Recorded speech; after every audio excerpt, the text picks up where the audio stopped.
Today's topic is income. Three types of income that we're going to cover are earned income, portfolio income, and passive income. And I'm going to talk about each of these, starting with earned income. Earned income is any income that is generated by working.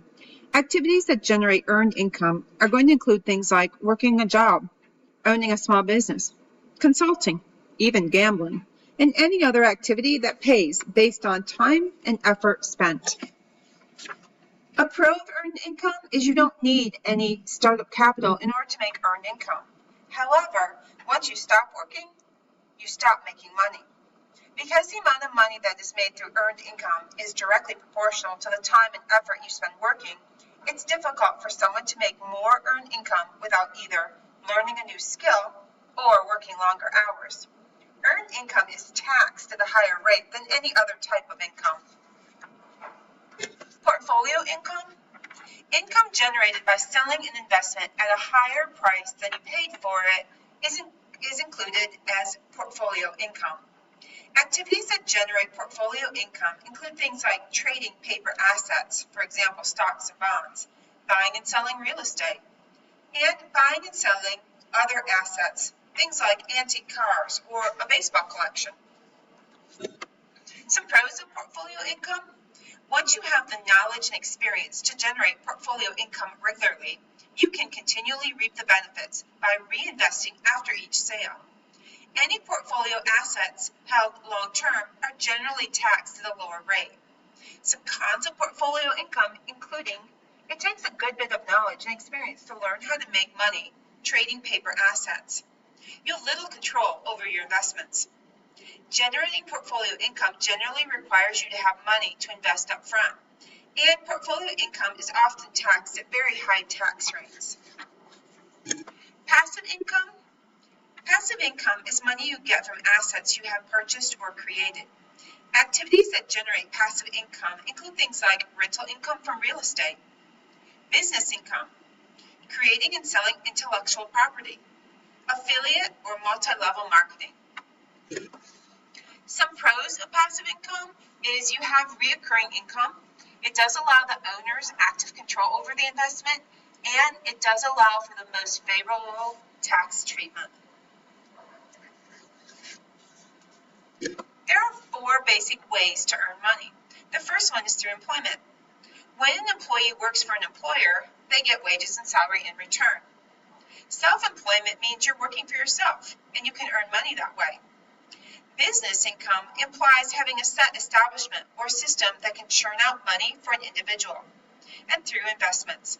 This involves making money out of money, or in other words, making money out of the accumulated capital. Various factors that affect income are going to be your career choice, education, skills, and then the economic conditions of our economy. Skills. Skills are the earning power, and it is the ability to earn money in exchange for work. How much you earn depends on the value of your skills in the marketplace. An individual's value as a worker, or the wage or salary received for a specific job, is related to the skill level and education of the worker, the demand for that work in society, and the availability of qualified workers. That's why your parents and your teachers are always telling you to get a good education. Education. Generally in our society, people with higher education and more skills earn more money on the job than those with less education and fewer skills. Here's the value of education and the average annual income. You can see a high school dropout with no degree, the average annual income is only going to be $25,336. Someone with a high school diploma could expect an average annual income of $35,256. If you have a 2-year associate's degree, an average income would be around $41,000. If you have a bachelor's degree, which is a 4-year college degree, then you could expect around $59,124 as your average. A postgraduate degree, this is also known as a professional degree, about $89,000, and a doctorate degree, about $84,000. And this information comes from the U.S. Census Bureau, their current population survey 2018 annual social and economic supplement. income. Some examples of disposable income are taxes, government transfer payments, and employee benefits. And we're going to go through these. Government transfer payments, these account for about 20% of disposable income. A decrease in transfer payments will negatively impact the economy. Taxes and disposable income. Taxes provide money for the government to operate and provide assistance to you and others. To provide services to you and others. Lower the disposable income we have left for our own wants and needs.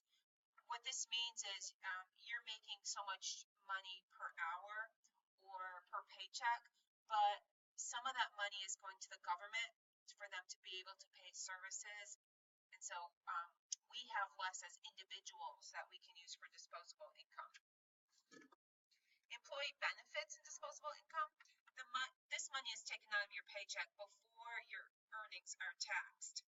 And they include things like tax deferred plans. It means that taxes due on the amount invested in or earnings are postponed until funds are withdrawn by you to use usually at retirement. And examples are going to be like a 401k, a 403b, or an IRA plan.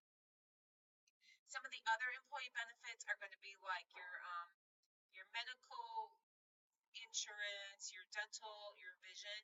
All of that is pre-tax money, so it's taken out of your paycheck, and then they calculate the tax on what remains. So what do you think? Do you have an income? If so, what type of income? Is it from working? If it is, what kind of job? Remember, earnings from babysitting or dog walking do count as income. Have you ever sold anything on websites like eBay or Etsy, or even to a friend? If so, what type of income was the money received? You're going to answer these questions in a discussion board that you'll find in It's Learning.